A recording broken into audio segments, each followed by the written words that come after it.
목소리가 적당합니다.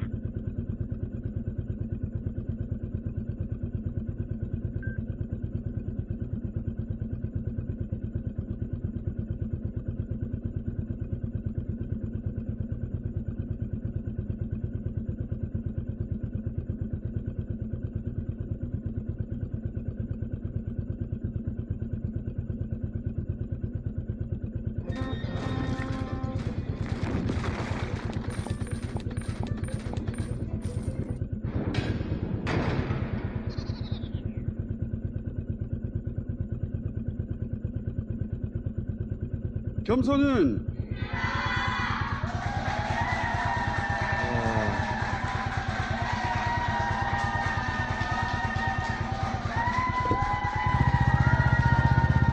다스베이다 349회 시작하겠습니다.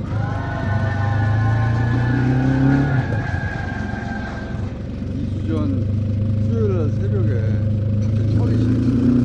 그다음부터 며칠간 철이 시작했어요. 그때 한마디밖에 안 나온 거예요. 한마디 신이 윤석열 씨.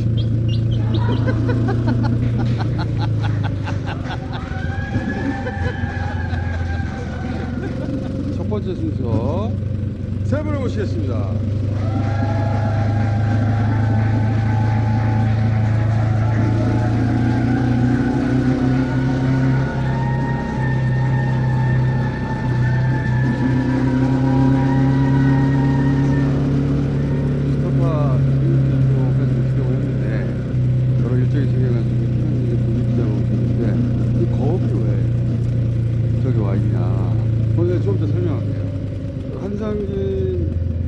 봉준 기자가 검찰에 처음 압수수색이라는 걸 당하면서 너무 억울하고 불려가지고 압수수색이라는 책을 냈었어요. 여기도 나왔었죠. 책 좀 팔아보려고. 그 책은 영 재미가 없었어. 대체로 망했단 말이지. 근데 이 양반들이 그걸 또 다큐로 만든다는 거야. 그래서 내가 무시했거든. 책도 망한 사람들 어떻게 더 어려운 다큐를 재밌게 만들겠냐고. 근데 검이 이걸 봤다는 거야. 근데 이게 생각보다 재밌다는 거 아니야? 네, 심지어 재밌어요. 예고편을 먼저 잠깐 봅시다. 아무리 검사가 악의를 가지고 수사를 해도 이런 식으로 할 수 없다. 누군가의 지시가 아니라면. 멀리서 10여 명의 검은색 양복을 입은 이거는 절대 열어줘서는 안 된다. 사형에 처해할 만큼의 국가 반역죄입니다. 정말로 반국가 세력이나 된 것처럼 뉴스타파에 대한 압수수색, 뉴스타파와 도이치모터스 보도에 대한 분노. 그게 도대체 어떻게 뉴스타파에 유출이 되며 검찰의 상상, 그 가설 이런 것들이 너무나 치졸하게 짝이 없고 수준이 참 낮구나. 아니 도대체 이 검찰은 뭐 하는 조직인가? 새롭게 밝혀낸 사실이 단 하나라도 있습니다. 정치 탄압에 굴복하지 않는 선례를 만들어내야 된다. 우리가 정의롭게 싸워야 되고 반드시 이겨야 되고 굴복하지 않는 것, 권력에. 이 자리에 지금 누가 서야 된다고 생각하십니까? 그 사람은 여기 의정 철저하게 악이 정의를 짚어놓고 그렇게 끝나버리면 우리가 늘 그런 역사만 경험할 수 없지 않습니까? 이기는 역사를 쓰고 싶다. 어차피 뭐 검찰이 그림 그리고 시작하는 사건인데 싸우겠습니다. 뉴스타파는 그렇게 만만한 조직이 아닙니다. 이게 시작이네 이제. 조사받기 좋은 날씨입니다.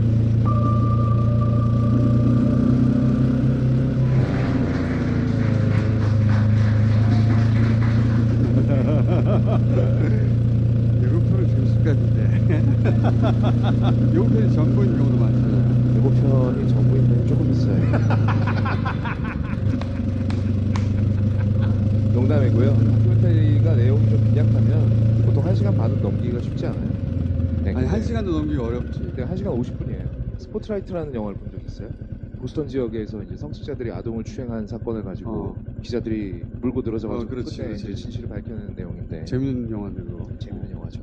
근데 그 영화가 막 감정적이어서 재밌는 건 아니잖아요. 그렇지. 예. 그러니까 건조하게 사실만 전달해도 충분히 재밌단 말이죠. 그 정도 영화에 비교하는 건 너무 무리 아니야? 물론 그 영화에는 마이클 키튼도 나오고 마크 러팔러도 나오고 그때 아카데미 가지 않았어 그 영화? 레이첼 메가담스도 나오고 아카데미 작품상 받았죠. 그렇지. 예. 너무 무리한 예. 예. 저도 영화 유튜버로서 제 밥줄이 걸려있기 때문에 그렇게까지 빨아줄 수는 없고요. 근데 스포트라이트 팀은 그 취재를 하면서 이 정도의 압박을 받은 적은 없어요. 그렇지. 끽해봐야 교수동 교구에 높으신 양반이 와가지고 은근하게 우리는 도움을 줄 수도 있고 반대일 수도 있다. 근데 이분들은 그냥 막 잡아 털잖아요. 그런 면에서 이 다큐멘터리는 굉장히 액션 영화 같다. 네. 근데 이제 우리 거업은 이제 네. 시사 유튜버로 변했잖아. 영화 유튜버로 망하고 시사 유튜버로 변했기 안 때문에 망했어요. 그래서 그 관심과 안목이 생겨서 이게 재밌는 건 아니야 혹시? 아마 그 부분은 가장 많이 감독님께서 고민을 하셨을 것 같은데 뉴스타파가 왜 윤석열이 산채로 씹어먹고 싶은 존재가 되었는가에 대해서 자세히 설명을 해주는데 요 정도면 윤석열이 미워할 만하구나, 김건희가 미워할 만하구나라는 걸 초반에 납득을 시켜요. 그런 다음에 이제 고난의 서사가 시작이 되죠. 그리고 이제 당시에는 기자분들 표정이 정말 안 좋아요. 공포에 질려 있단 말이에요. 그런 것들이 큰 화면으로 보면 느껴집니다. 저는 이제 뉴스타파에 개인적으로 후원도 하고. 그러니까 여기 후원해 여기. 그래서 약간 투자한 걸 회수한다는 느낌으로 보긴 했습니다만 그런 부분들이 굉장히 알차게 들어가 있어서 사실 우리가 이제 내란 과정을 쫙 보면서 그동안 우리가 잊어버린 수많은 것들이 있단 말이에요. 강렬한 사건이 너무 그때 많아. 그랬었지. 예. 맞아 저랬어. 예. 어머 저 새끼들 저렇게까지 했네. 맞아요. 홍지욱 기자 집 압수수색 당한 거, 침실까지 들어가서 막 다 뒤진 거, 그런 것들 그런 다- 영상은 진짜 희귀한 영상이다. 그 압수수색 당할 때 못 찍게 하잖아. 저는 난리가 났죠. 카메라 기자 왔는데 난리가 났어요. 보통 못 찍게 하네. 못 찍게 하려고 난리가 났고 카메라 기자가 그래서 어쩔 수 없이 수갑을 열어놓고 제가 식탁을 잡았어요. 그래서 9시간 동안 됐는데 화장실을 이용을 못했다고 하니까 검수가 절대 안 돼요. 화장실 그래서 상가 화장실 마지막에 걔들이 제 휴대전화 압수수색으로 저희 집을 나갈 것 같아요. 그 한 컷을 찍으면서 저희 이상차 기자가 거기서 기다리다 그걸 찍으려고 하니까 수상하게 그 영화에 보시면 카메라를 저희 집은 괜찮은데 인상 지금 같이 있어요. 저 같은 경우에는 반복검사 일부 수구 검사 동시에 여러 번 해야 되니까 모자르잖아요. 제가 지역에 있는 사람들의 파견을 받아가고 왔는데 하는 같이 TV를 보고 있어요. 그 집은 그리고 이제 뭐라고 하냐.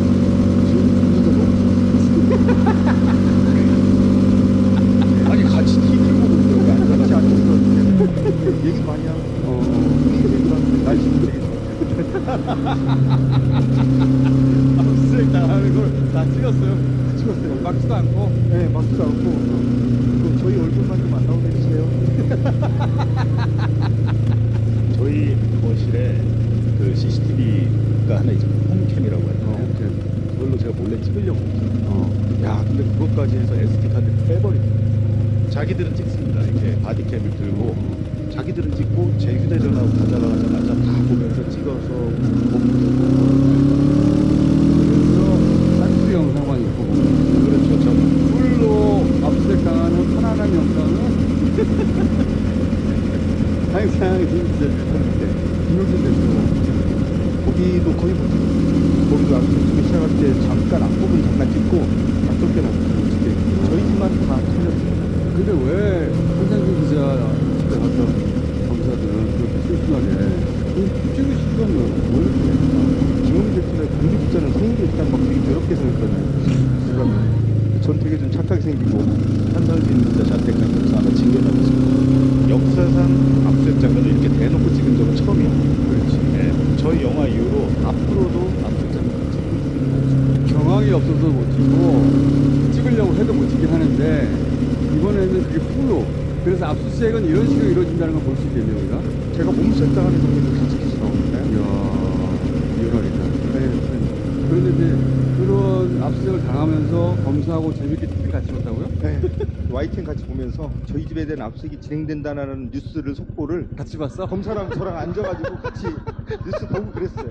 아니, 근데 열받는 코믹하다. 거는 저희 집은 TV가 없거든요. 나중에 보니까 같이 TV를 보고 있는데 그 자막에 봉지욱은 실명으로 하고 한모 기자로 나온 거예요.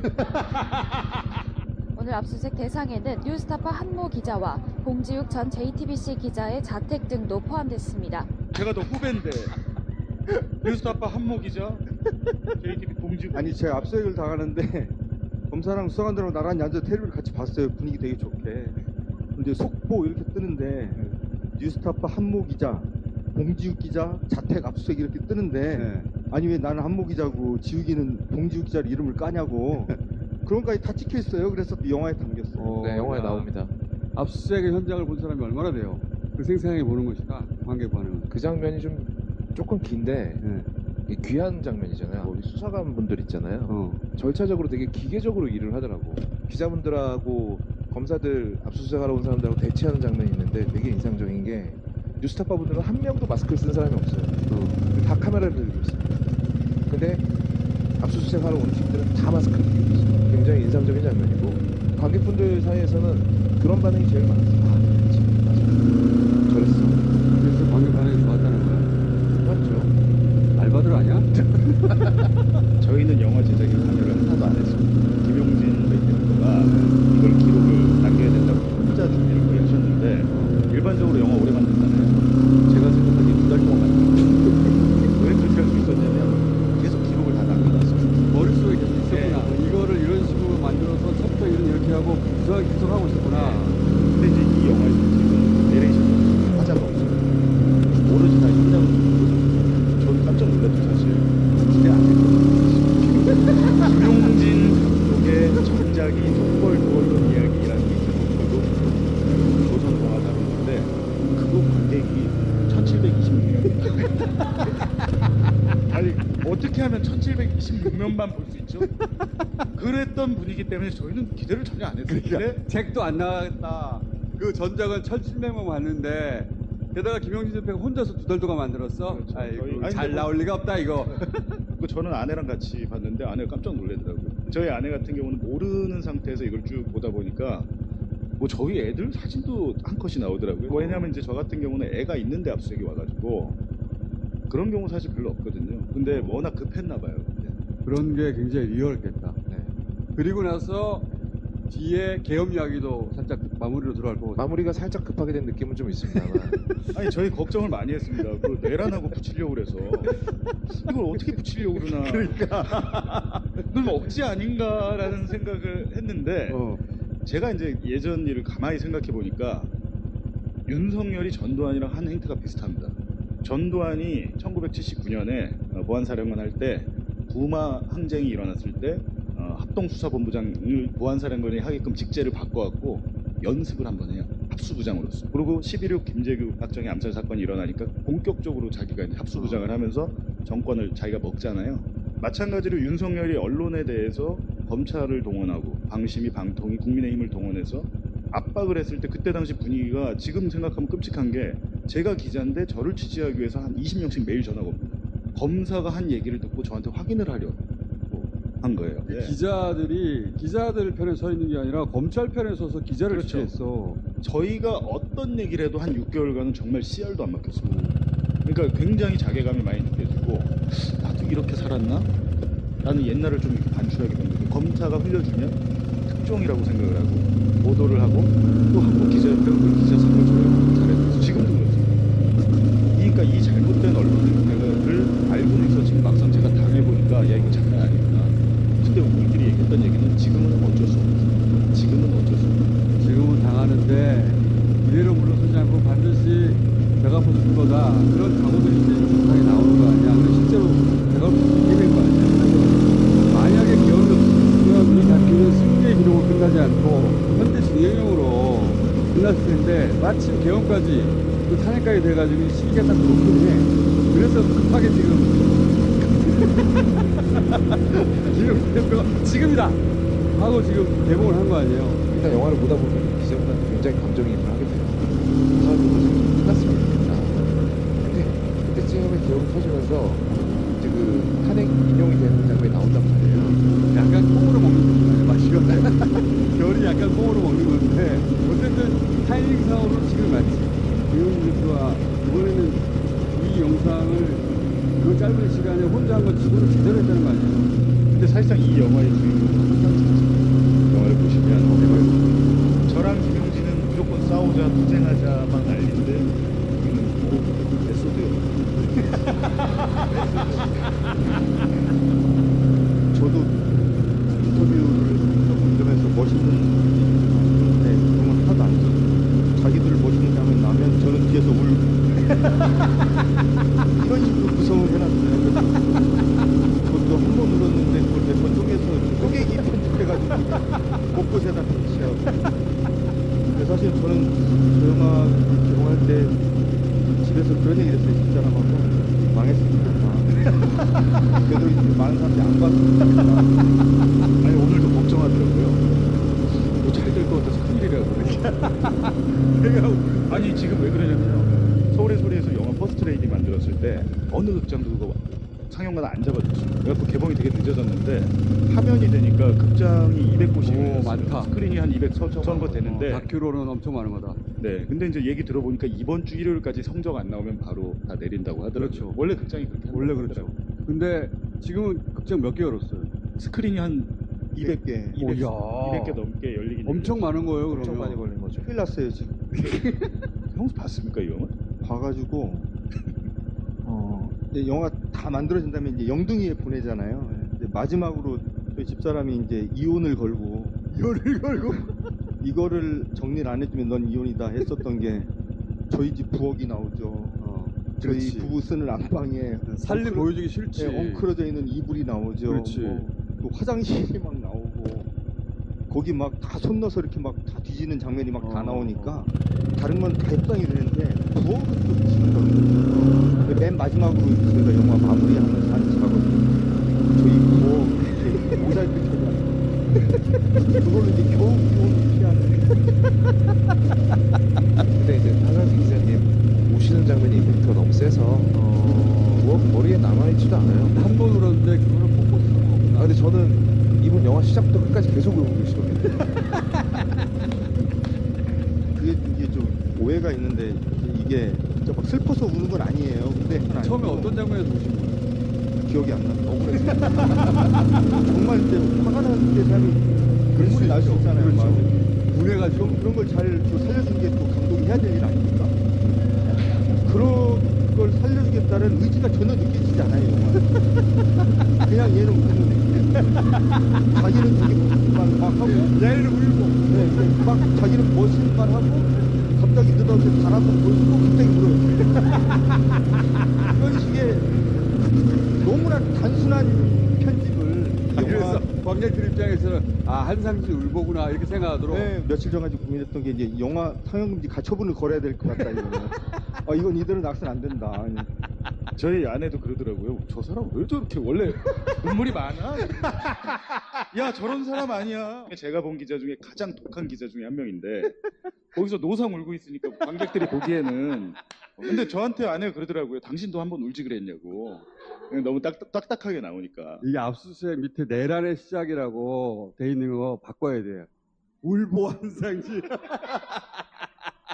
김영진 대표님은 굉장히 악의적이네. 멋진 대사는 혼자 다 하세요. 이기는 역사를 쓰고 싶다. 네. 본인이 멋진 대사는 살리고 네. 요거 임팩트를 주기 위해서 한상진 우는 거 갖다 붙이고 한상진 기자로 감정 끌어올려서 마무리는 자기가 찍는 거지 멋있게. 그러니까 온갖 장면들이 들어가 마치 있어. 자기 말 때문에 울고 있는 것처럼. 아니 그리고 감독이 본인이 너무 많이 나와. 제가 상대적으로 덜 나오니까 아내가 왜 이렇게 당신 조금 나오냐고. 근데 본인이 그렇게 많이 하시더라고요. 나는 우는 장면밖에 없어. 자, 감독인 김용진 대표는 본인 멋진 장면 위주로 편집했고 한상진 기자는 우는 장면 중심으로. 봉지욱 기자는 뭘로 다른 거예요? 파이터죠, 파이터. 아니 멋있어요. 봉지욱 기자는 정말 멋있게 나오게. 영화를 보면 정말 부러워요. 아니 저도 그냥 멋있는 말 많이 했는데 그런 건 안 써주고. 김영진 대표님 멋있는 말씀 많이 하는데요. 그렇게 막 어처구니 없는 멋을 부리지는 않아요. 한동훈처럼 막 뒤로 돌아가면서 막 넥타이 풀어가지고 막 이로 던지는 장면, 봉고차 타고 가면서 이제 대사를 치는 장면이 나오는데 되게 덤덤하게 치세요. 근데 되게 계산된 대사인데 되게 덤덤하게 친단 말이에요. 예를 들어서 뭐 지금 터널 지나고 있잖아. 금방 밝아질 거야.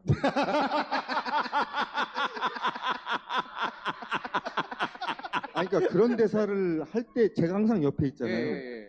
정말 부끄러워서 못 보겠어요. 카메라를 찍고 있는 걸 뻔히 알면서 심지어는 앞에 자 이제 시작하자 뭐 이러면서 얘기를 하는데 정말 부끄러웠어요. 그래서 제가 이렇게 카메라 눈을 안 맞추는 예. 거 보셨어요? 안, 저 휴대폰 안 보고- 쳐다보시잖아요. 안 봐요, 저는. 예. 그러니까 영화를 이상하게 만들어놔가지고. 저는 그때 그 차에 안 타 있어갖고 영화에서 봤어요. 막 손이 오그라들더라고요.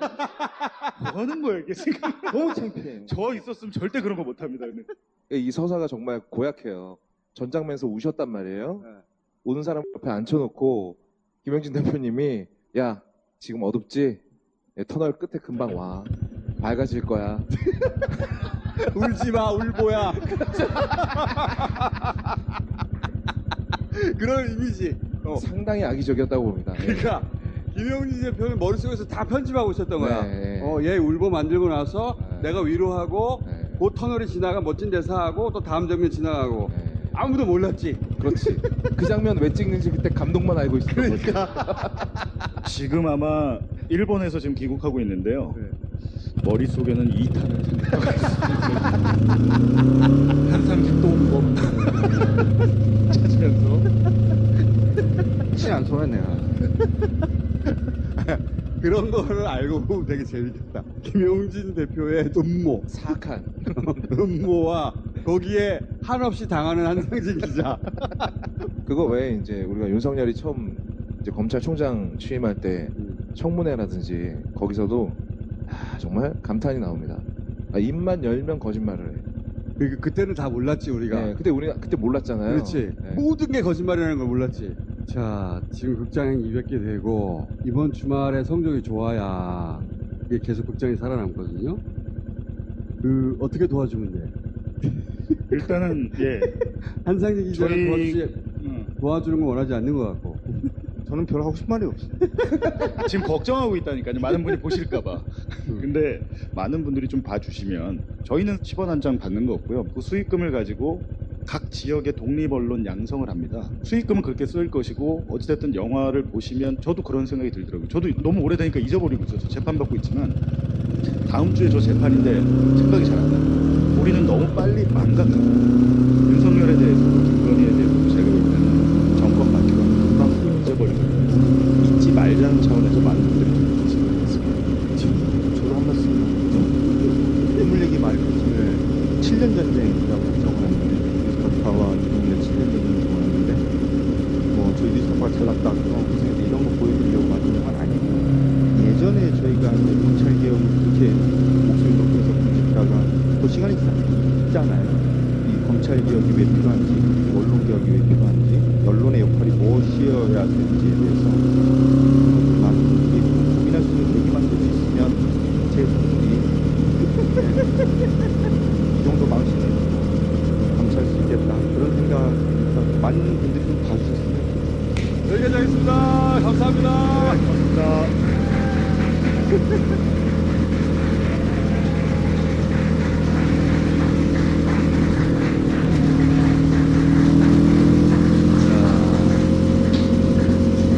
윤석열 탄핵 안에서 극장 10개도 안 됐을 텐데 200개라고 하니까 주말 동안 보시는 분들 보시기 바라고.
완화에 도움을 잘 봐야 돼요.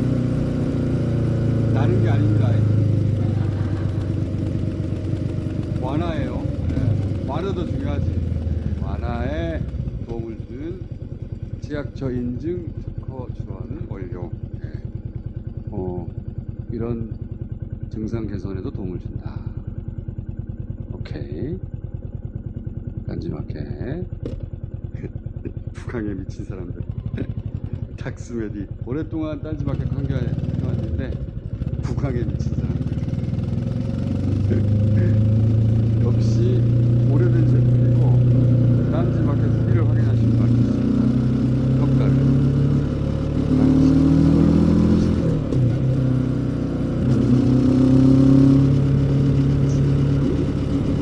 안녕하세요. 부탁입니다. 오늘 소개해드릴 제품은 애플비대의 가장 인기 있는 통병입니다. 거짓말 비대가 아니라 손까지 개운하게 헤어해주는 비대라고 하는데요. 소모품이 아주 극찬을 하시더라고요. 대체 얼마나 개운하냐면 그럼 제가 직접 해봤죠. 아우씨, 왜 이렇게 시끄럽잖아요. 보세요. 지금 마법을 걸어드리겠습니다. 손까지 편안해지는 통병 마법. 이게 무슨 마법? 직접 경험해봐야 까지 왜 이기는데? 진짜 마법 같다. 네, 통병비대 정말 마법 맞죠? 애플비대는 국내 자체 공장에서 직접 제조하고 있으며 AS 전국 시장 무료, 전국 무료 편집 서비스까지 진행하고 있습니다. 품질 자신감으로 당당하게 3년 무상 AS까지 비대는 역시 애플비대 통병 마법. 여러분들 꼭 경험해보세요. 딴지마켓에서 가장 합리적인 가격으로 만날 수가 있습니다. 자, 이번 6분을 모시겠습니다.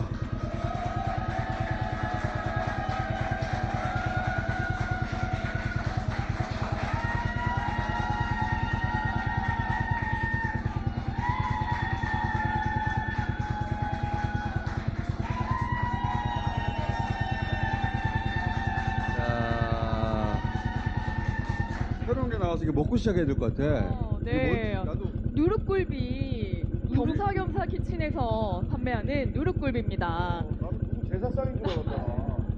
꼭 이 이상 받았으면 하는 사람이 있어가지고.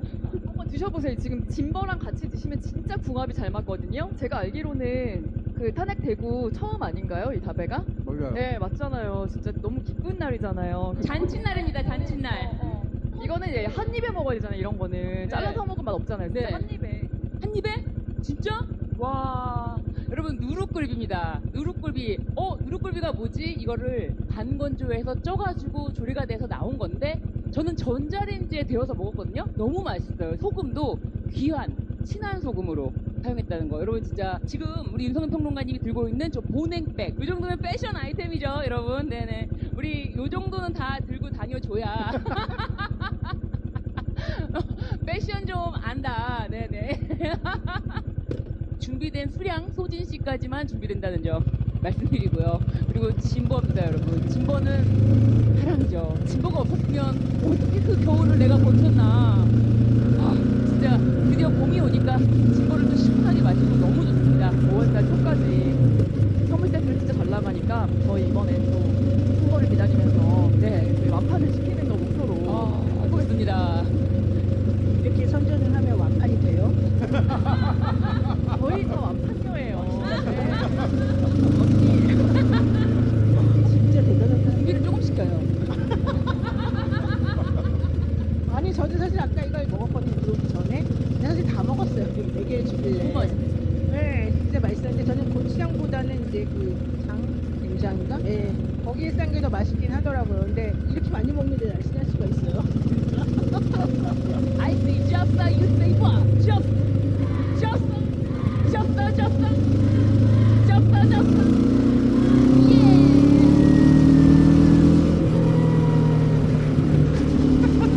너무 괴롭다. 볼 때마다 너무 보기 재밌어.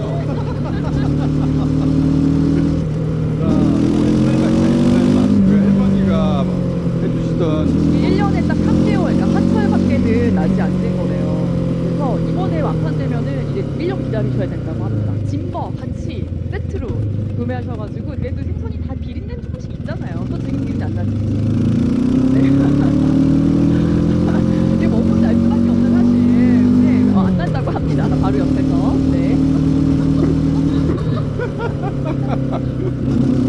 어쨌든 정치적으로 굉장히 유의미한 선택인 것 같아요.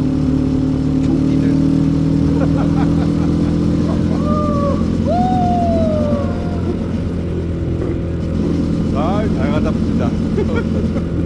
조기 대선에는 조기 한 마리씩 먹어도 되는 거 아니에요? 물입니다. 곰파는 조기로 온 거니까. 맞아요. 네. 법도 뭐 한마디로 계속 못 먹는다고요? 겁나 맛있습니다. 확실히 먹으면 바뀌겠다.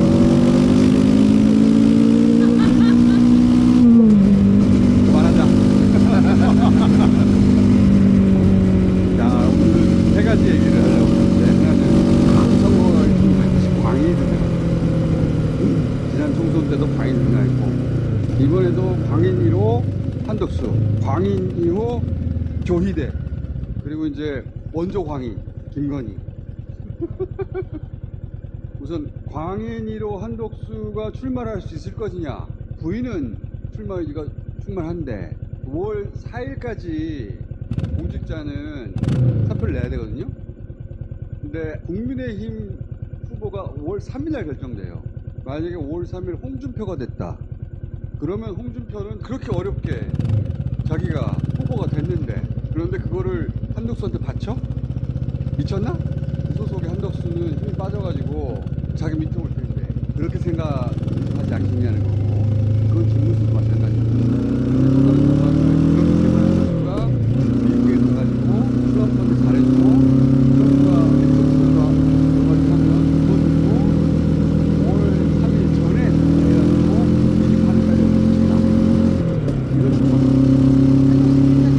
정말 선언을 제대로 못할 것이라는 정말 너무너무 나가고 싶어 하겠죠. 이번 국민의 있는 사람들에 대해서 후보로 나서는 어느 작품이야 수상이 되기 위해서 아니라고 싶어요. 근데 한국수가 대선적으로 만약에 맨 마지막에 나갔다고 칩시다. 그럼 한 달 동안 이제 고생해가지고 결론적으로는 대통령이 못 되고 나잖아요. 그럼 그 다음에는 어떻게 됩니까? 그 전부터 국민에게 있었던 사람도 아니고 당권을 가지고시작해서 저희가 뭔가 휘두를 수 있기 때문에 이걸 하는 게 큰 메리트가 되는 그것을 하지 않은 사람이라고 한다면 대선 후보로 나가는 게 무슨 의미가 있나. 돈만 쓰고 망할 것이다. 두 번째로는 송준표가 되든 한동훈이 되는 사람들이 그렇게 대립을 해가지고 1등이 되는데 그러고 난 다음에 그대로 고스란히 한덕수에게 이거를 바친다? 절대 할 리가 없어. 네, 왜 바치겠어요 그 사람들이. 그 사람들이 나설 때는 한덕수가 자기 밑으로 들어와서 공포를 넘겨줄 때만 받아들이지. 그러니까 민주당에서도 탄핵을 사실 언제 꺼내서 뭔가 좀 휘둘러 볼까를 저울질하는 거 아니겠어요? 뭐 하루 남겨놓고 하라고. 그게 제일 현명한 거죠, 솔직히 말하면. 그리고 기본적으로 한덕수라는 사람이 너무 높은 지금 한덕수를 지지하는 사람들은 보수 측에도 일부. 어차피 국민의힘 지지자들이 그 안에서 그렇기 때문에 한덕수가 가지고 다를 수가 없어요. 자기네들끼리 그 표 안에서 그냥 도토리 키재기를 하고 있는 중인데, 근데 또 어떤 사람이 이런 얘기를 하죠. 한덕수는 내란의 공범이기 때문에 형사적인 문제를 피하기 위해서 나갈 수도 있다 이렇게 주장을 하는데 저는 그거는 아닐 거라고 봐요. 자, 온갖 찌라시를 다 듣고 이쪽으로 흘려버리는 우리 노영희 변호사의 찌라시 논평이었고. 근데 이제 이거는 합리적으로 생각했을 때 얘기고, 사람이 미치면 어쩔 수가 없는 거. 그러니까 내가 그 사람이 미치는 것까지 해결할 수가 없는 거니까. 정치권에서 대통령실과 국민의힘 지도부에서 모여가지고 한덕수를 수배하자라고 동의를 했다라는 소식을 2월 말에 들었어요. 특히 비서실장, 정무수석, 그다음에 쌍권, 플러스 알파 이렇게 2월 말에 입안했어요. 다음에 자기들이 남아서 지방선거하고 총선을 해야 되는데 김문수나 홍준표로 그 다음 선거, 자기들 선거를 생각을 하면 여파가 너무 길어진다는 거죠. 너무 극단적인 찐윤들이 이렇게 보이는 거여서 그 이미지가 붙였대. 한동훈 대신자라 오세훈을 명백히 해결할 것 같아. 그래서 이제 조금 덜 지고 이후에 지방선거나 총선 때까지 패배의 여파를 줄일 수 있는 사람을 소거법을 하다 보니까 한덕수가 나왔어요. 그러니까 그게 2월 말 얘기예요. 2월 말. 그때 실제로 그런 모임에서 그런 얘기가 있었는 것 같다라는 생각을 하고 첫 번째. 번째는 지금 한덕수의 행태를 보면 나라 팔아서 출마 명분 만들겠다. 이거 아니에요. 재방송의 명분. 그러니까 이제 도발을 했던 거예요. 헌법재판관 2명 대통령으로 임명하면서 나를 제발 탄핵해줘 했다가 지금은 반세 협상하면서 이렇게 갔는데 그때는 스토리라인을 짜놨는데 야 탄핵안 올라간다 이렇게 목격신당에서 올라간다 그러면 중장에 취업하면서 역할을 나름 분담해서 해왔던 거거든요. 근데 만약 진짜로 불가역적인 조치를 하러 미국을 간다 비행기 탄다는 너무 잘했어. 별 생각이 내려가지고 트럼프 만났는데 탄핵됐어. 전혀 없어.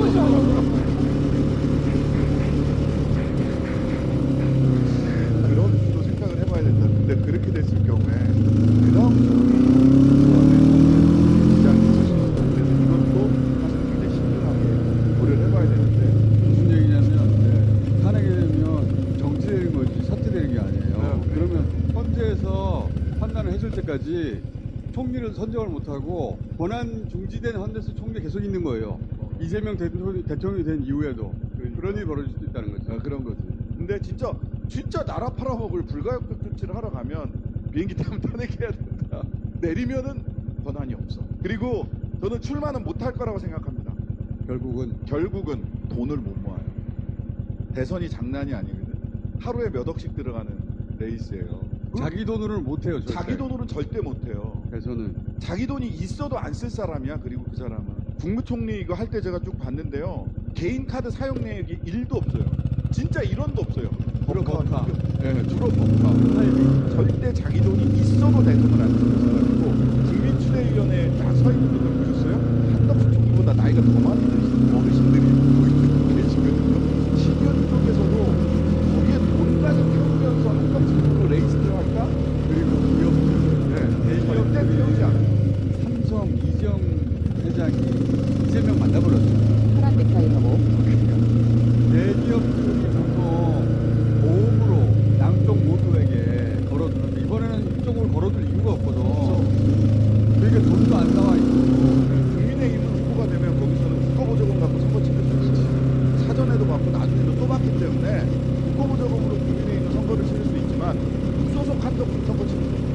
저는 그럼에도 불구하고 부인이 정말 적기를 받아와서 출마를 해낸다. 마지막까지 제가 요 얘기 하려고 그랬어요. 마지막까지 이거다. 부인이 틀림없다. 네, 이거는 또 귀인을 만나고 대통령이 된다. 그 우리 큰물 태평양이다. 비행기 타고 올 때쯤 정계를 다시 받아준다고 했다. 출마를 했으면 좋겠어요. 정말. 했으면 좋겠어요. 돈도 쓰고 바닥도 치고 그랬으면 좋겠다. 너무 나쁜 거 아니야? 나중에 벌을 받거든.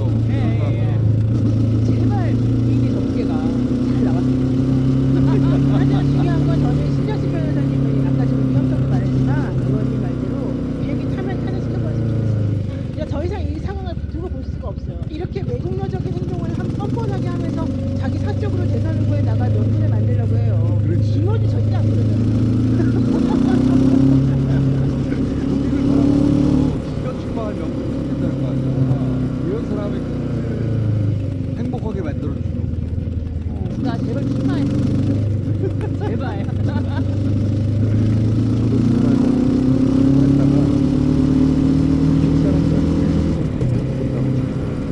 우리가 손을 쓸 새도 없이 우리가 뭘 꺼내기도 전에 저쪽에서 알아서 죽여버려요. 반기문보다 빠를 거예요. 반기문 2주 걸렸거든요. 아니 약간 키워서 먹으려고 하는 거지. 키워서 그 진주를 먹으려고. 근데 지금 죄송합니다. 너무 깝치고 있기 때문에 그게 지금 남아있는 일정은 국회에 와가지고 시정연설을 할 수가 있어요. 내일이에요, 내일. 그거를 하고 소위 원로라고 하는 그 노인들 투표 받아서 나온다 이런 계획인 것 같거든요. 프로스트 하고 나서 만약에 트럼프가 오케이 나오기만 하면 너 띄워줄게 라는 시그널이 오면 그거가 달려와서 대탄을 가면 된다는 거 아니에요. 비행기 타고 아 그럼 누가 올 때는 자기 돈으로 그래야 되겠는데. 너무 좋게 하죠. 자기 돈으로 그러면 이거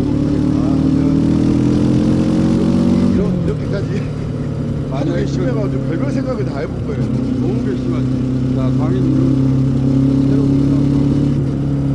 우리들 해보면 633 정책이라고 오로지 이재명을 대상으로 한 것이고, 왜냐면 재판 빨려들어서 이 선거권 박탈당하면 이번 대선에 못 나올 사람은 이재명 하나거든. 그래서 오로지 이재명을 잡으려고 633을 얘기했어. 그런데 이재명 25제가 나왔단 말이야. 아, 그래서 이거 다 부산됐다 그랬는데 며칠 전부터 전원하듯이 전례가 없는 정도예요. 소부에 갔다가 2시간 만에 대법원장이 직권으로 전원하듯이 해버렸어. 그래서 처음이에요. 그런데 그날 또 기일을 잡았어요. 그것도 사상 처음이에요. 원래 전원하듯이는 한 달에 한 번 하는 거예요. 그날이 한 달에 한 번이면 다음 달에 있어야 되거든? 이틀 후에 또 두 번째 기회를 잡았어요. 전부 다 사상 초유의 일이에요. 그렇게 해서 결론을 낼 수 있는 두 가지밖에 없어요. 하나는 무죄 합의입니다. 또 하나는 무죄로 확정하는 거거든요. 근데 무죄를 확정해 주려고 해서 소부를 입더랍니다. 그러면 무죄 파기 판정한다는 건데, 그래도 20일간 또 재판해야 되거든? 그동안 대선 끝나. 근데도 이렇게 달려. 왜 이런 겁니까? 그래서 나오는 이야기가 이런 대선 후보 등록 하기도 전에 무죄 파기 활동을 한 다음에 언론부에 막 하고 대법에서 혹시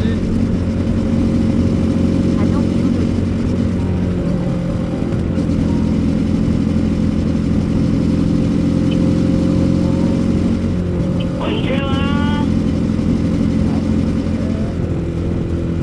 나 고구마 심으러 가는데. 점심은?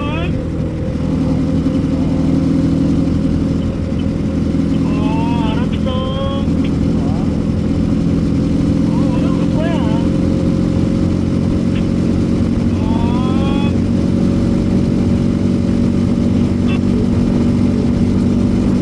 대통령이 당선되더라도 원래는 후보자 선수가 분석돼가지고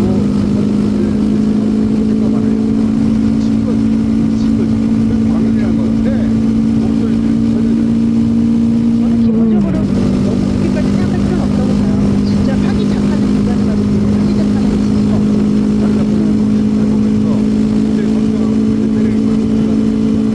파기 환송, 무죄 취지의 파기 환송밖에 없다고 할 수 있는데, 그러면 20년 노력으로 20년 내가 다시 판단을 해가지고 결정하고 또다시 30강에도 확정을 시켜야 돼요. 그거는 2월 3일 전까지는 지금 절대 끝내도 절대 불가능하잖아요. 그럼 그렇게 불가능한 거를 제가 무리해서 하면서 지금 유일하게 유력한 대통령 후보인데 이 사람을 잡아먹었다는 소리를 들을 필요가 전혀 없어요. 네, 하잖아요. 없어요. 없는데 나는 조희대 대법원 장을 자극하는 것은 사실 전략적으로 옳지 않아요. 저는 무죄로 오히려 빨리 확정시키려고 하는 가능성이 더 높다고 봐요. 그런 선한 마음으로? 네, 저는 되게 착하기 때문에. 왜 웃어? 왜 웃어? 지금? 갑자기 그런 선한 마음으로라는 말과 노영희 변호사 사이에 굉장히 먼 의미가 보여서 노영희 변호사 본인이 선한 생각을 안 하잖아. 전원하겠다는 놓겠다는 거는 어쨌든 그 대법관 전원이 자기네들 이름으로 뭔가 되게 열심히 잘했고 숙고했다라고 하는 거를 우리들에게 알려줘야 되는 이유가 있는 건데, 이거를 대강대강 한다? 오히려 이번 선거 전에 리스크를 없애시면서 자기네들이 열심히 했고 이게 전혀 우리들에게 대강대강 권력이 일부대서 한 게 아니다. 저거는 이렇게 생각하면 엄청난 선의의 행동인데. 네, 더 선의적으로 해볼게요. 이심에서 무죄가 난 사건을 유죄 취지를 뭔가 판단을 하려 그러면 그것이 엄청나게 잘못됐다라고 하는 거를 자기네들끼리 보여줘야 돼요. 판결을 써가지고. 근데 그렇게 하려면 정말로 열심히 수비하지 않으면 대한민국을 가만히 있거든요. 법조에 있는 대부분의 지금 사실 저와 비슷한 생각을 많이 가지고 있는데, 물론 그동안에 조희대 대법원장의 태도를 봐가지고는 사실은 상당히 믿을 수가 없는 사람이 그 사람이 이재명을 날리려고 한 사람은 맞아요. 그렇게 보여요. 하지만 이제 그 사람이 누구나 뭔지 정확히 알고 있는데 이 상황에서 다투지 못했나? 게다가 나머지 대법관이 있지? 다 같이 작곡해가지고 뭐 죽어버리자 이건 아니잖아요. 게다가 더 중요한 거는 2심에서 무죄 나온 거를 그 사람이 몰랐어요? 몰랐지. 아니 몰랐다 그러면 그만큼 영향력이 하나도 없는 거예요. 그렇잖아요. 자기가 바로 밑에가 20%예요. 전혀 그걸 몰랐어요? 그러면 정말로 영향력이 없는 사람이에요. 첫 번째. 그렇게 나머지 11명의 대법관, 12명이 하는 거거든요. 11명의 대법관들이 다 따르겠느냐? 아니 게다가 더더군다나 중요한 거는 헌재와의 관계예요. 대법원은 헌재랑 관계가 매우 미묘해요. 대법원에 못 간 사람들이 헌재 간다 이런 말도 있었어. 포지션과 이런 갈등이 되게 많아요. 우리가 안 보이는 곳에서. 근데 이번에 사실은 헌재가 엄청나게 이슈가 되고 사건의 중심에 서 있었어요. 게다가 대한민국에서 정말 정의로운 사람들은 헌재밖에 없다 이렇게 생각이 나올 정도로, 왜냐하면 직위원회가 난리를 쳐놨잖아요. 그때 사실은 이제 천대혁 대법관도 말했지만 현실적으로 그런 상황에서 자기네들이 수면을 깎이는 거예요. 땅은 들어갈 이유가 없다. 그런 상황에서 우리 존재감이라고 하는 거, 대법원은 현재보다 훨씬 나은 존재들이라는 거, 자존심으로 먹고 사는 사람들인데 이 사람들이 우리 그냥 윤석열이랑 같이 죽어버리자 이러면서 여기서 유전자라고 미쳤다고 그 짓을 하겠냐고. 왜? 왜 갑자기 죽어버리자. 아니 이 사람 생각해봐. 윤석열이랑 왜 같이 죽을 필요가 있어요? 이 사람들 자기 버려져서 해야 돼요. 자, 요게 이제 이 행위를 엄청나게 선해 그렇게 해서 한 건데 착한 요영이에요. 착한 선해. 걱정하는 사람도 많아요. 걱정 버전을 얘기해요. 저는 진짜 이 속보가 났을 때, 와, 정말. 지긋지긋하다, 이것도. 네, 한나 아랫에 악의 평범성. 악은 날마다 성실하게 진짜 멋있다. 날마다 성실하게 바꿔준다는 거예요. 저희가 지난번에 가처분 결정딱 났잖아요. 이완 진영에 대한 가처분 결정하고, 야, 진짜 한숨 돌린지 며칠 안 됐거든요. 헌재 재판관 2명 날렸는데, 네. 투명한 거. 끝났나 싶었더니. 일주일도 안 됐어요. 야, 이제 조금 대선 때까지는 뭐 별일 없겠구나 했는데, 이 속보를 보는 순간, 조기대 대법 원장이 전원합의체 회부 결정을 찍었다. 정말 날마다 성실하게 되는 악의 평범성. 근데 무엇보다도 유죄 파기 활동을 하더라도 시간이 많이 걸리기 때문에 내가 발목을 그냥 뭐 잡고 있겠다. 발목 잡는. 그런 얘기가 후보 등록하기 전에 결론을 내가지고 이재명은 이런 범죄자다라는 그쪽에 공격할 빌미를 제공하고, 근데 그렇다 하더라도 당선되고 나면은 형사수가 중단되기 때문에 어차피 5년간 재판이 없어요. 그런데 그것까지 못해서 대법원에서 재판을 계속 하겠다는까지 입장까지 내려고 하는 건가? 그럼 이게 헌재로 가게 되거든 나중에. 네. 헌법 해석 기관도 우리도 할 수 있다. 대법원이 그렇게 우길 수도 있거든요. 불소추 특권이 있잖아요. 대통령에 대해서. 보수나 이쪽에서는 대통령이 되더라도 그 사람에 대해서 판결 선고해줘야 된다 이런 주장을 한단 말이에요. 그렇지. 그 논리를 따라가게 되면 정말 거기서 파기환송 시킬 수도 있는 거예요. 그래서 그런 모든 것들을 우리 대법원이 결정 내주겠다.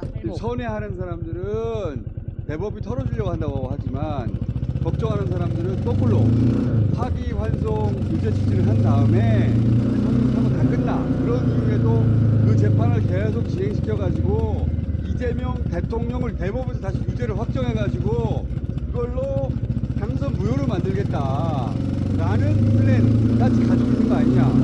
완전 미친 거지. 미친 거지. 100번 미친 거지. 헌재가 윤석열을 날리니까 우리 대법에서는 이재명을 날리자, 그런 논리가 있다고 난 들었어요. 자기들끼리.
원하는 방향대로 나머지 11명이 따라줄 거냐? 못 따라줄 거고 국민들이 가만히 안 있을 거예요. 저 단전 아래 조희대 대법원장이 가지고 있는 건 뭐냐?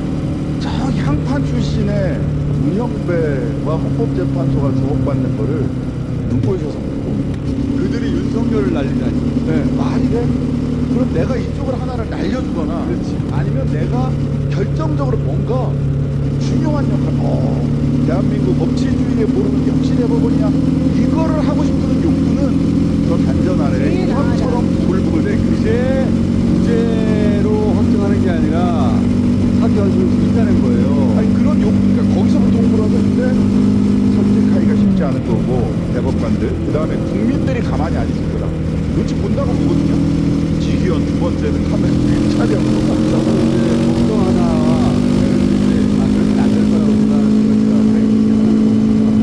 대부분도 연구원들이 이 사건 검토에서 결론 두 가지. 예를 들어서 기각무죄 그리고 유죄 파기한 쪽 둘 다 써놨을 수 있어요. 그러니까 빨리 가려고 하면 할 수도 있을 것이다. 이게 검토했다고. 이게 이제 12명이란 말이에요. 총 14명인데 한 사람은 법원 행정처장 선관위원장이라서 빠지고 양반은 법원 행정처장에 빠져가지고 대법관 한 사람 한 사람이 의견을 낸대. 표기를 붙이는 거야. 마지막에 대법원장이 의견을 낸대요. 그런데 김명수 대법관 시절에 제청한 대법관이 6명이에요. 그런데 지금 대법원장 임기가 2년밖에 안 남았어요.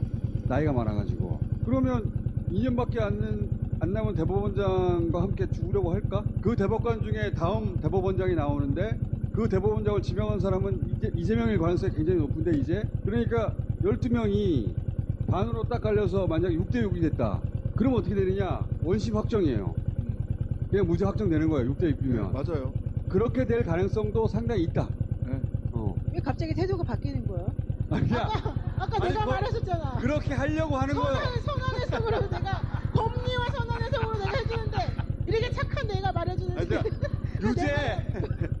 유죄로 파기환송 하려고 노력을 할 텐데 조희대 의도와 결과는 다르다. 신장식 의원님 말처럼 의원이 말해야지 되는 거야? 나는 의원이 아니라 이거요? 야 진짜 너무 억울하다. 의원이 아니야 나는. 그러니까 아니 조희대 의도는 나쁜데 결과가 그렇게 날 수 있다는 것과 그렇지. 가만 있어봐. 의도는 저는 좋다고 생각하지 않아요. 언니한테 혼나. 나쁜 의도인데 나쁜 의도대로 안 될 가능성이 높다. 의도대로 안 될 겁니다. 그래서 망신 나가고 끝나지 않을까? 망신. 일단 이걸 시작했다는 자체가 난 광인이라고 봐요. 지금 털어주려고 무죄 확정할 필요도 없어요. 이미 무죄도 않는데 뭐. 그냥 가만히 있으면 돼. 가만히 있으면 돼요. 가만히 있으면 돼. 이렇게 지금 막 전원 합의치를 이리저리 돌리는 거 빨리 돌려가지고 무죄 만들어줘야지 말이 안 된다고 봐요. 가만히 있어도 무죄 확정인데 뭐하러 그런 노력을 해. 의심을 사면서. 하여튼간 대법관 레이더를 제가 돌려봤어요. 돌려봤더니 거기까지 얘기하겠어요. 돌려봤더니 뜻대로 안 될 것이다? 네, 모르겠는데 난 의원도 아니고 뭐 말할 필요도 없고.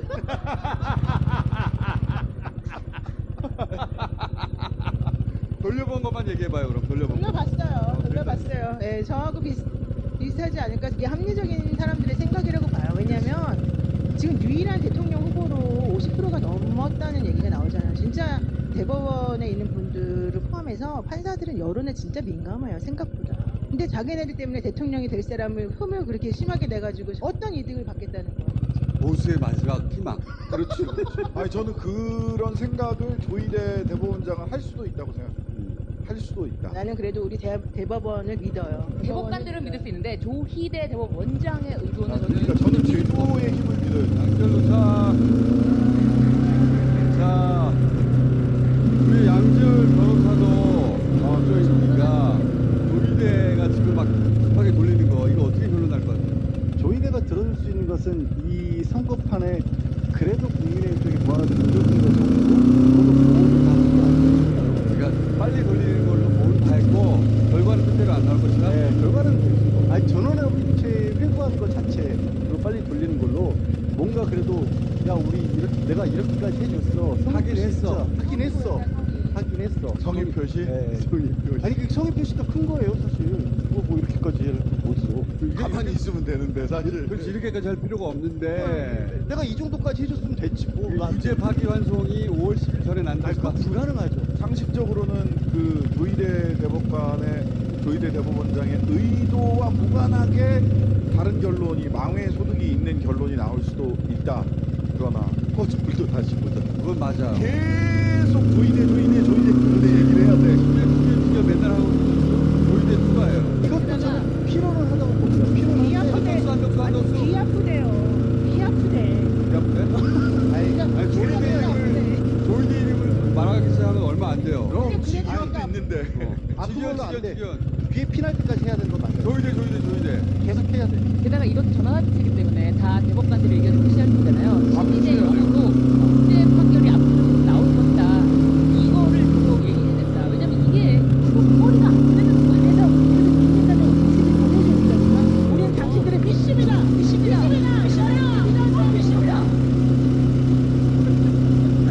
믿어줘야 된다니까. 열심히 하겠다는. 아 지금 다 결론이 똑같잖아. 왜 그러는 거야? 의원이 아니니까 이러는 거지. 지금 양쪽을 다 모르죠? 무슨 일이 벌어졌었는지. 왜? 나랑 의견이 똑같잖아. 왜 이렇게 얼굴에 빨개 근데? 지금 분해가지고. 그게 아니라 자기 오기 전에 나랑 네가 똑같이 말하면 얘기를 해갖고. 예, 누님. 얘는 막 누님 맞습니다. 의원이 말하면 막 그러니까 자기가 얘기하면 안 들어주고 의원이 말하면 똑같은 얘기인데 들어준다고 지금 삐져가지고 그러는 거예요. 똑같은 얘기 아닌데 결론 똑같지 않냐고. 똑같잖아. 이건 내가 제일 착하다. 이게 결론이야. 원래 사람이 사랑에 빠지면 착해져요. 나 오늘 성공고시 받아 큰 것은 하나 승소했어요. 내가 내 의뢰인을 위해서 이겨줬기 때문에 기분이 좋아졌고 마음이 착해졌다. 그래서 더 선한 해석을 한다. 그 세상을 밝게 본다. 예쁘게 보고 있다. 사랑 때문이 아니라 돈 때문에. 그러니까. 아니 그 돈을 가지고 어디에 이제 기부를 할 수 있게 됐거든. 기부. 자 그럼 세 번째 원조 방인 김건희. 종합정교회. 종합정교회. 통일교까지 섭렵을 하셨으니 통일교 가히 종합종교인이라고 할 만하지 않습니까? 자, 김건희는 무슨 건으로 수사를 내일 먼저 하는 게 마땅한가? 우선 전통의 전통강호네. 그러니까 10년 이상 된 전통의 도시모터스건이 있고 양평 고속도로 크게 만든 사건이 명태균 녹취 확인인데 공천 개입이 명백하잖아. 최근에 건축법터 내부 있었거든요. 이거 핫해요. 3년 전에 첫 번째 용산 스캔들이 뭐였냐면 스페인에 갔는데 목포를 했는데 6천만 원짜리고요. 반클리프 앞에. 처음에는 현지에서 빌리거라고 했다가 조금 있다가 아니다. 지인한테 빌리거라고 말을 바꿨어. 그런 얘기를 진짜 거짓말한 얘기지. 그러면은 현지에서 6천만 원짜리 빌리거하고 지인한테 6천만 원짜리 빌리면 헷갈릴 리가 있나? 처음에 해명은 그거 재산 등록 들어간 거 아니냐? 아니다. 이렇게 해명이 나왔고 현지에서 빌린 거면 당신 연예인이야? 대통령 부인인데 그러면 업체한테서 빌렸단 말이야? 그러니까 지인한테 빌린 거로 원래 업체한테 빌리면 서류를 써야 되거든. 글로 된 거지. 그래서 그때 인사 비서관 와이프가 같이 따라갔단 말이지. 그 사람이 사줬다는 얘기도 있었고 여러 가지 썰들이 긴장한 있는데 흐지부지 됐어요. 그런데 며칠 전에 드디어 통일부 간부가 통일부래 정신 차려 김어준 통일부의 이인자가 로비를 했는데 대통령을 장악하게 해달라고 문법사한테 몇 억을 줬고 김건희한테는 고가에 다이아 목걸이를 줬다는 게 훈련식을 통해서 나온 거야. 이인자도 인정했어. 그걸 줬다는 건. 종합종교인 유불선 기천문 통일교까지. 근데 건지는 잊어버렸다 그랬어. 근데 김건희가 차고 나서 별도로 먼저 들어가서 무슨 말이야? 그 목걸이가 그 목걸이라는 그 증거는 없고요. 용산 어디에서 잃어버렸습니까? 그런 걸 이제 던지기 수법이라고. 던지기 수법. 이철규 아들이 마약할 때 던지기 수법. 압박에 던지기. 목걸이를 받은 피해자일 뿐이다. 목걸이를 받은 피해자일 뿐이다. 주거 침입하여. 목걸이를 던져 목에 끼었다. 주거 침입하여 목걸이를 두고 가서. 자, 이렇게 움직여서 받아. 이건 이제 뇌물수수에 해당되는 거지. 제가 최근에 계속 주장하는 거는 내란 관련 혐의로 수사해야 된다. 나는 김건희 씨가 계엄을 몰랐다는 건 믿을 수가 없거든. 평상시에도 그렇게 국정을 자기가 운영한다는 식으로 드러내 왔는데 갑자기 계엄 만나고 했어. 그걸 강하게 부인하는 그런 지에서 대통령이 부인이 알았으면 혼났을 겁니다. 반드시 알려줬다는 얘기로서는 들려요. 그렇지. 윤석열이 나와서 김건희 얘기하는 건 김건희가 시킨 말이거든. 근데 이제 저는 그 중에서 군인을 직접 지휘할 수는 없잖아. 그럼 뭘 했을까? 나는 심정이 있었거든. 명단이잖아, 명단. 노상원, 정점대가. 정점을 처음 보고 났는데, 저게 사람이에요. 이게 나는 처음에 다이어리인 줄 알았어. 그게 아니고, 손 안에 들어가는 파란 메모 있잖아요. 진짜 조그만 거. 포켓 소프라는 지금보다 그걸 막 휘날려 썼잖아요. 이게 싹을 제거해버려야 사제 폭발론으로 죽여버린 겁니다. 그리고 명단 막 쫙 나온단 말이야. 하나 적은 거다. 하나 적은 거다. 그렇지. 노사원 같은 전직 비인 혼자서 막 신부 죽인다 막 죽이고 막 한동훈 여당 대표 죽인다 명단 막 쓰고 그럴 수가 없어요. 그 사람이 뭔 일이 있다고. 쓰더라도 좀 멀쩡한 데다 크게. 일생일대의 계획이잖아. 계엄을 혼자 기획했다면 잘 정리했겠죠. 저거는 누구하고 말을 하면서 끝났을 거야. 전화 통화 그랬을 수도 있고. 기자들이 이제 전화 단서들을 그렇지. 홍장원 1차장 메모도 전화로 방첩사 얘기 들으면서 막 휘갈렸은 거 아니에요? 거죠. 저거는 다 휘갈렸은 거예요. 누군가 대화 중에 받아 쓴 거라고 난 보거든. 그런 사람이 있을까? 예를 들어서 국방장관이 한동훈 죽여 이런 얘기 할 수 있어요. 못해요. 그럼 난 대통령 죽이라고 한 거고. 그런데 윤석열이 좀 머리가 안 된단 말이야. 명단이 엄청나게 등장해 많이. 각계 각집을 다 총 막 나가고 있어요. 대통령급의 결정권을 가진 사람이 완전히 사적으로 믿을 수 있는 내부자 김태호 차장 노무현, 김성훈 차장 노무현 사람들하고 같이 작성해서 갈 수 있다고 난 혼자 생각해. 나 혼자 갈게. 아니 근데 이 수첩을 그렇게 전화 통화를 하다가 받아 적었다라는 얘기. 전화 통화할 수도 있고 앉은 자리에서. 그렇죠. 앉은 자리에서 볼 수도 있고. 그런데 내용을 보면 앞에 뭐 실행후 싹을 제거 이런 내용 있잖아요.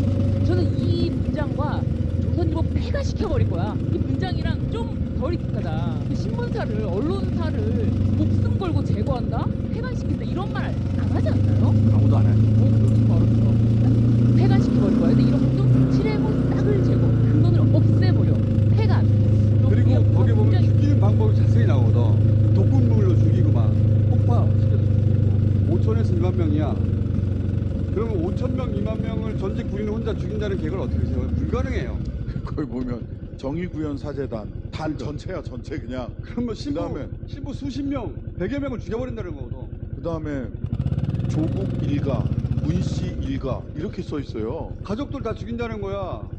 그게 어떻게 가능해? 그 문재인 대통령 시절 청와대 행정관 이상 전원 이렇게 돼 있어요. 이렇게 되면 이제 조국혁신당 중앙당이 망합니다.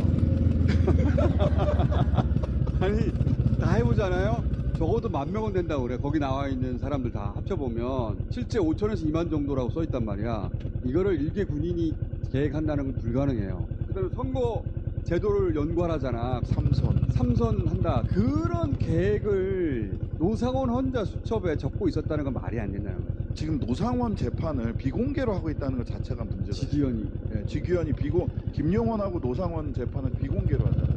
거기는 거기에서 기자도 못 들어가요. 그래서 그 재판에서 무슨 얘기가 돌아가고 있는지 아무도 몰라요. 아무도 몰라요. 노상원 얼굴도 처음 체포될 때 만주벌판에서 쓸 것 같은 모자 쓰고 나온 거 말고는 본 적이 없잖아요. 증인들의 변호사도 못 들어가요. 김경호 변호사 못 들어갔죠. 말도 안 되는 거야. 꽉꽉 막아서 노상원으로부터 나오는 그 어떤 내용도 지금 우리가 모르고 있어요. 몰라요. 김용현 재판도 꽁꽁 숨겨놨어요. 지기현 판사가 전부 다. 그거 수사해야죠. 그러면 김건희 원조 광인을 뭘로 제일 먼저 수사해야 된다고 보십니까? 기본적으로 공소시효를 고려해서, 그러니까 2개월 남았다고 생각을 하고 전통의 도이치모터스부터 우리 도이치모터스를 언제부터 얘기를 한 거야 도대체? 우리 집권 전부터. 진짜 집권 전부터. 진짜 오래됐어. 전통의 도이치모터스부터 해야 된다. 공소시효 전에 빨리 수사를 해야 된다. 그 다음에 두 번째는 명태균하고 선거 개입, 공천 개입했던 거. 요것도 공소시효가 훅훅훅 지나간단 말이에요. 오케이. 공소시효 기준으로 해야 된다. 저는 신선도 기준 거의 6천만 원짜리 목걸이는 이거 별 5개에 넘어갑니다. 그리고 굉장히 쉽고 정서적으로 와닿아요. 권력을 이용해서 배우자가 해먹었다. 나토 정상회담 있었을 때 제 주변에 몇 안 되는 돈 많은 분들이 그런 얘기를 하시더라고요. 비싼 건데 대통령 배우자 정도 되는 사람이 메이커가 뻔히 보이는 거 상스럽게 보인다라는 얘기를 하더라고요. 저런 걸 저렇게 대놓고 하게 나오는 사람이 어딨냐. 뭐 저런 게 있냐라는 식의 저런 게 있냐. 원래 네. 대통령 부인쯤 되면 자국의 브랜드를 일부러 들고 네. 나오는 경우는 있어도 저런 명품을 일부러 들고 나오는 경우는 안 해요. 없어요. 그만큼 사람들에게 주는 임팩트가 큰 거예요. 그렇죠. 뭐 수사가 진짜 뭐 영화 로튼 토마토 지수 그거부터 하는 거야. 자, 그럼 그래도 공소시효 위주로 해야죠. 공소시효. 안 그러면 진짜 그 사람들 빠져나갈 수가 있고, 특히 공범들의 죄가 확정됐으니 그다음 명태균 그 선거법 위반 둘이 더 같이 한 거 그거는 빨리 해야지. 공소시효 기준으로 해야 된다. 근데 지금 검찰에 믿을 수 있을까? 이게 사실은 좀 가장 걱정이에요. 그거는 집권한 이후에 해결할 수밖에 없어. 지금은 심우정 날려야 되니까. 그러니까 일단 심우정 날리는 거 먼저 시작해야 되니까 할 일이 진짜 많다. 다음 법무부 장관이 굉장히 잘하셔야 돼. 의원님. 법무부 장관. 둘이 무슨 일이 있었던 거야 도대체? 두 사람은 제일 열받은 거는 사실 양평 고속도로가 제일 사실 되게 판타지적이라고 생각했었어요. 제일 영화적인. 왜냐면 열받은 지수 중심. 네, 열받은 거지. 제일 열받은 거 시민으로서 국민으로서 아니 자기 땅 근처에다가 지금 고속도로를 길을 바꾼다고 이거 꺾었어 이렇게? 그리고 또 그때부터 시작된 거잖아요. 그때부터 이 정권이 어떤 정권인지 이제 거기서부터 뭔가 보인 거죠. 그래서 나는 양평 고속도로. 네, 저는 그거부터 수사를 빡침 지수. 분노 게이지가 높은 순서대로. 자, 그거 뭐 몇 마디는 해야 되잖아. 보기가 뭐가 있었는지 까먹었는데. 아무래도 예술성 측면은 예술성. 또 이제 예술은 과감성이거든요. 과감성. 고속도로를 휘게 만드는 거는 이거는 뭐 엑스맨의 매그니토나 하는 짓인데. 네. 고속도로를 휘게 한 사람은 없었어 이때까지. 그것도 자기 땅으로. 고속도로를 하다 꺾었는데 자기의 땅이 있네 우연히. 원래 예술은 금기를 깨는 거기 때문에 확실하게 그걸로 한방 하시지 않았나. 그리고 저는 신선도 측도 굉장히 높게 봅니다. 원래 영화들 개봉할 때 아카데미상 노리는 영화들은요 아카데미상 근처에 개봉해요. 네, 그래서 저는 목걸이가 굉장히 일단 대중이 이해하기 쉽고 그렇지. 신선도가 높기 때문에 그걸로 시작하자. 그걸로 시작해서 이제 과감성 측면으로 넘어가면 예술성은 고속도로가 있고 전통의 강호도 빼놓으면 안 되겠죠. 전통의 강호. 클래식은 클래식이니까. 네. 근데 사람들이 제일 궁금한 건 228톤 아니야 사실? 매우 큐어리어스 난 정말 물 228톤 배기물 장르는요 지금 큰 상업 못 받아요. 맞아요. 그리고 저는 좋아하는데 치정극 분야도 좀 거기까지 가지 말자. 김성훈 경호처장 관저에서 나온 그 외부인 여성 있지 않습니까? 무슨 얘기 하려는 거야? 계속해. 계속해봐. 크게 키워줄게.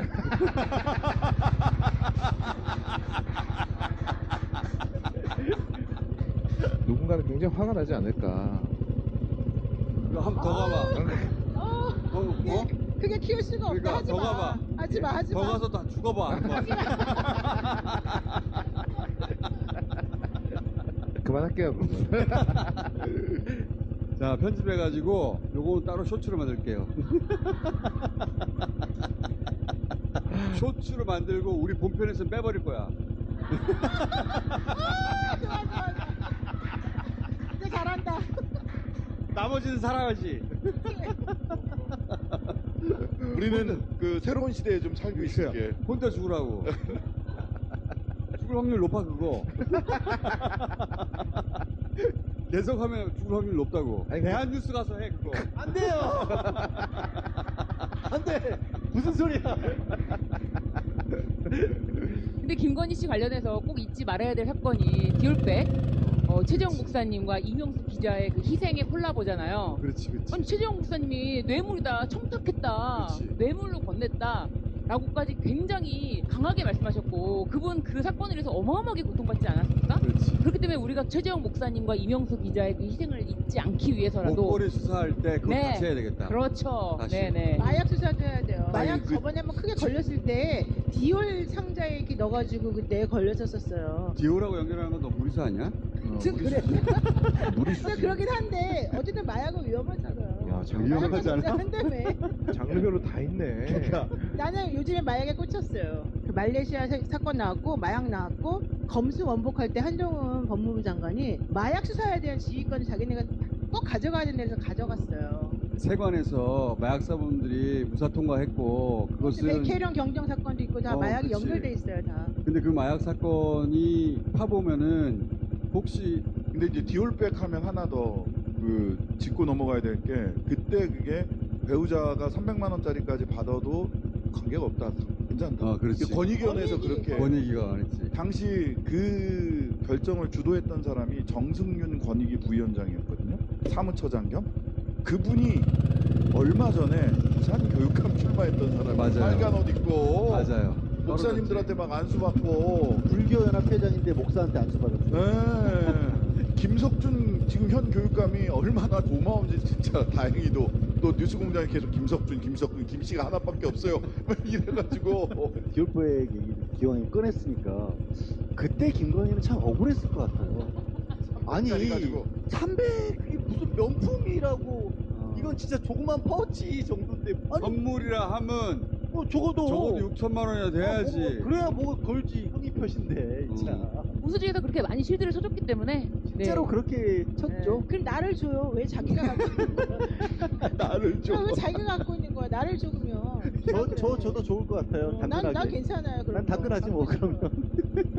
그럼 권익위 입장은 여전히 변함이 없는 300만 원까지 바뀌면 나도 계속 300만 원짜리 선물해야 되겠다. 누구한테? 누구한테? 뭐 어떻게든 누구든. 자기가 공직자가 있어? 일단 아는 공직자가 한 명도 없어요. 그러니까 그럴 때 건진이 중간에 배달료를 받고 전달해주고 그게 배달료야. 근데 배달료가 수억이니까 나는 선물이 6천으로 끝났겠나 싶어. 얼마나 기분 나쁘겠어. 자기는 6천만 원짜리 목걸이를 받고 저 사람은 중간에서 전달해 준다고 수억을 준다고요. 중간 말이 안 거만비가 돼. 수억이었으면 그렇지. 선에서 끝났겠냐. 이게 말이 안 돼. 그러니까 게다가 산업은행 부지가 얼마나 놀랐는데 그거 관련된 그 정도 선물을 준다면 수건이 있어야 될 거 아니야. 아까 말한 대로 산업은행 건 이런 거. 통교가 굉장히 어마어마한 단체입니다. 이정명 교수 살아있을 때 기자로 비행사를 운행한 적이 있었거든요. 물론 20년 전이에요. 진짜 어마어마한 단체인데 그거하고 관련된 사업을 생각이 있어요. 그거를 통일교가 주도한다. 그만큼의 큰 돈 없어요. 그러니까 또 김건희 나와가지고 아까 말했던 최재형 목사 통일교 시켜야 된다고 이런 얘기 자연스럽게 하고 있고. 자, 이렇게까지 해놓고 나는 이번 대선이 굉장히 위험한 대선이라고 생각하거든요. 신변 안전에 대한 그런 측면에서는 이재명 신변 안전 그거밖에 남는 게 없어. 막을 수 있는 법이. 그래서 저도 너 몸조심하라는 제목 바꿨거든요. 그러니까 대선 공세가 안전할 수 있다. 끝난 게 아니에요. 오늘 여기까지 하겠습니다.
올해 처음 기획한 공연이었고 문재인 전 대통령 공연이었고 내가 굉장했죠 진짜. 지난번엔 총선 바로 직전에 공연을 기획했는데 이번에는 대선 바로 직후에 공연을 하나 기획했어요.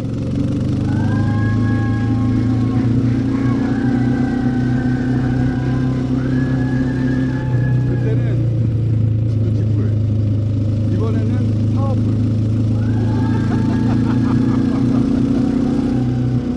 지난해 공연이 되게 잘 됐어요. 근데 아무도 우리에게 대관 전체 안 해주고 있었죠. 근데 지금은 너무 쉽게 대관이 됐어요. 왜 이제 개혁을 어마어마한 그걸 버티며 그리고 대선을 우리가 잘 치고 다니고 그 직후에 칭찬하고 일종의 축제이며 위로이며 잔치이며 이런 자리를 만들자고 하더라고요. 저도 개인적으로 한 2, 3년 일하기가 싫어서 최대한 버티다가 작년 12월 1일에 프로덕션을 만들었어요. 12월 1일 날 개혁 이틀 전에 그리고 12월 2일 날 다 같이 모여서 회식을 했어요. 그리고 12월 3일이 된 거예요. 그때부터 4개월 동안 모든 공연, 행사, 이벤트 뭐 이걸 할 수가 없잖아요. 저희 PD들 5명이랑 저랑 매일 점심 뭐 먹는지 그 얘기만 4개월 동안 그랬어요. 그리고 나서 지지난주였죠? 지지난주에 김어준한테 공연장 쪽에서 들려준다는 거예요. 그냥 너무 이렇게 뭐 안 하냐? 그러니까 탄핵 발표 나고 다음 날인가? 그래서 아니 공연장을 빌려준다는데 그랬더니 축제나 잔치처럼 하면 한번 해보자. 시즌2의 제목은 타워풀로 바꾸고 있습니다. 쟤랑 탄핵 이 과정을 거치면서 사람들이 보여줄 거니 정확하게는 파워 투더 피크를 줄임말로 파워풀 이렇게 생각하고 있거든요. 우리가 마땅히 누려야 할 것, 이런 것들을 주제로 공연을 만들면 어떻겠냐라고 준비를 했고 공연이 그래서 저는 공부에 내가 생각을 해봤어요. 기념을 하고 싶은데 생각해보니까 뉴스 공장이 개엄 그 당일부터 탄핵까지 공무수행을 했잖아요. 개엄군이 찾아온 유일한 민간기관이잖아. 공무수행을 했는데 우리만 공무수행을 한 게 아니고 그냥 아스페이다 보면서 같이 가슴 졸이고 같이 거리에 나가고 같이 불면을 겪고 같이 스트레스를 받은 모두가 공무수행을 한 거 아닌가? 그래서 팬밀리의 디자이너들이 공무수행 리미티드 에디션을 디자인해달라고 해야 되겠다. 예를 들면 공무수행 양말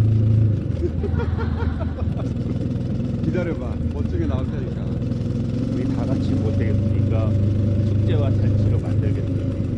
립서비스에서 그치는 경우가 종종 있는데 제가 김어준을 알고 오랜 시간 겪어왔지만 이번 사건이 이 사람한테 정말 특별했구나 라고 느꼈던 제목이 지난번 공연이 되게 잘 됐단 말이에요. 완성도도 칭찬을 많이 받았고 와서 보신 분들 만족도도 높았고 근데 두 번째 공연은 되게 그 공연보다 물가도 올랐고 당연히 제작비도 더 들어가고 그러니까 당연히 10,000원, 20,000원이라도 올린단 말이에요. 그래서 제가 지난번보다 한 2, 3만원 올린 가격으로 기획과 계획을 얘기했더니 낮추라고 하더라고요. 그래서 왜? 그랬더니 야 그거 잔치인데 돈을 그렇게 많이 받으면 되냐. 아니 그래서 내가 저 사람이 정말 많이 아프구나. 아직 회복이 안 됐구나. 두 가지 점에서 달라지는데 하나는 지난번에 공연 장소를 선택하고 너무 급박하고 여러 가지 사정 때문에 자리를 선택을 못했어요 자기가. 근데 이번에는 크리스토파크나 티켓파크 같은 사이트를 통해서 내가 원하는 5가지 지정할 수 있고 그 다음에 두 번째는 김어준의 강력한 요청 때문에 지난번보다 싼 자리를 많이 만들어 그리고 공연의 기본적인 구조가 지난번에 약간 사석도 있고 또 불편하게 보신 분들도 있어서 아예 가운데에 무대를 만들어 놨는데 하이라이트와 이번 공연의 키비주얼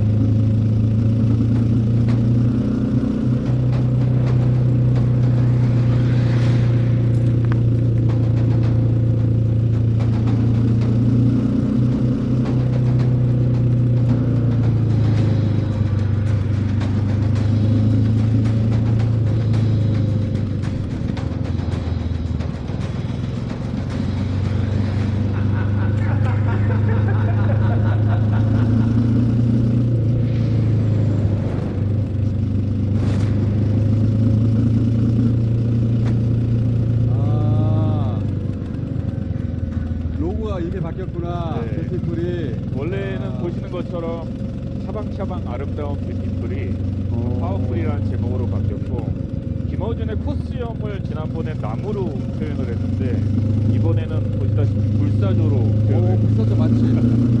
살아남았으니까 그리고 김어준과 같이 살아남은 우리 모두에게 보내는 헌사다 이 정도로 이해해 주시면 되고 이런 느낌으로 이번 공연의 비주얼이 정해질 거다.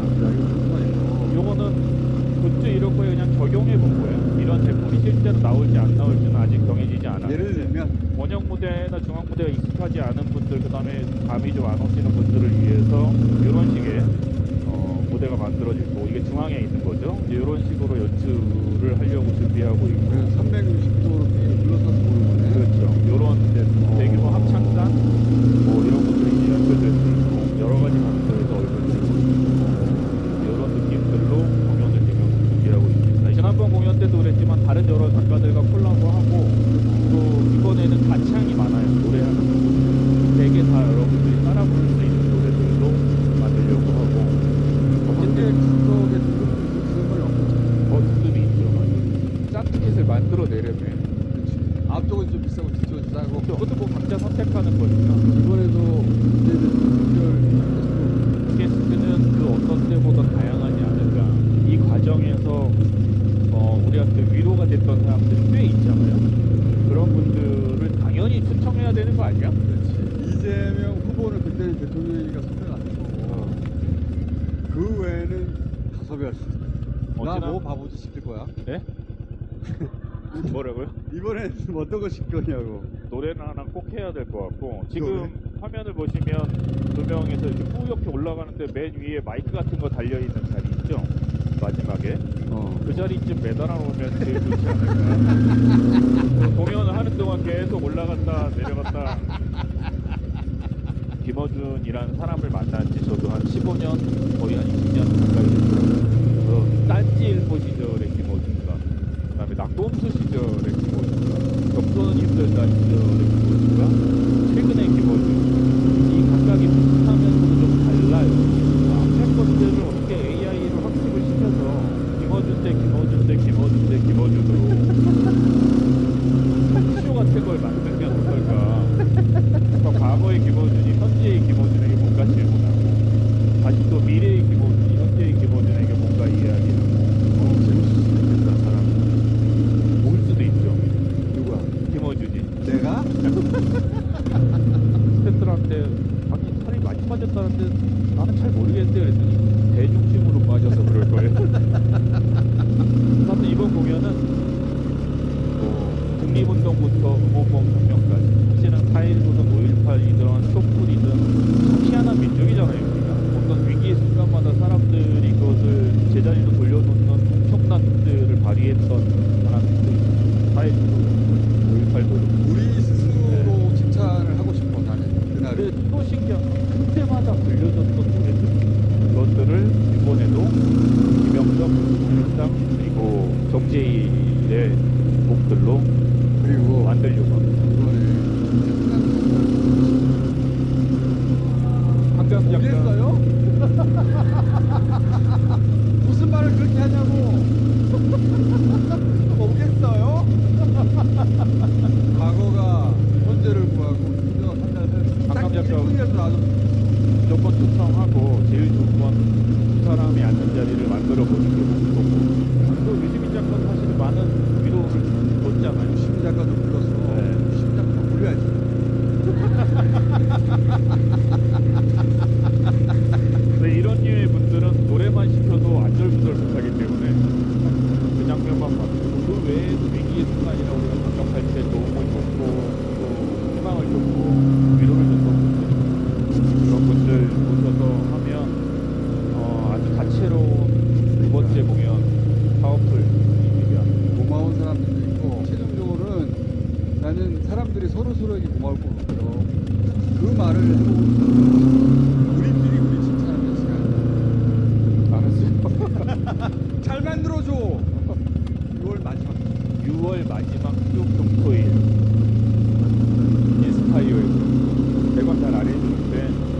짧게 해주는 거예요. 그때는 거기를 잡는데 야 4개월 5개월 걸려. 우리 4번인가 5번. 그러니까 마지막까지 되는지 안 되는지 몰라서 지나고 나서 후일담이지만 우리를 어떻게든 허가해 주려고 엄청나게 노력했던 한 명이 사직서 써놓고 했어요. 그분 덕분에 된 거예요. 그분 덕분에 된 거고 이번에는 그분이 제가 있는 프로덕션 사무실에 찾아왔어요. 공연 안 할 거냐고.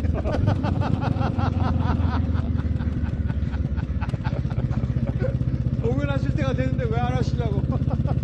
제가 청와대 5년 있으면서 어디 공연하겠다 혹은 행사하겠다고 해서 거절당한 적이 없었다 그랬잖아요. 근데 나오자마자 당연한 일이잖아요. 거절 여기저기서 다 거절당하는 거.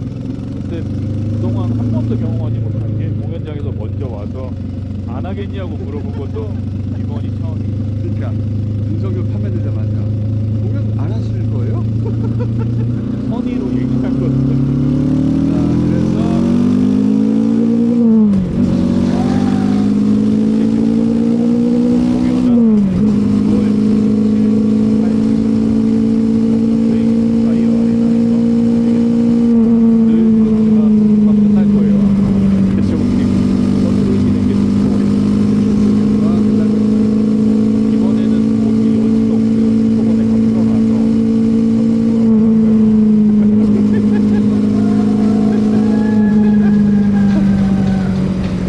그래서 우리 대선은 6월 말일 날 끝날 겁니다. 자, 오늘 여기까지 하겠습니다. 감사합니다.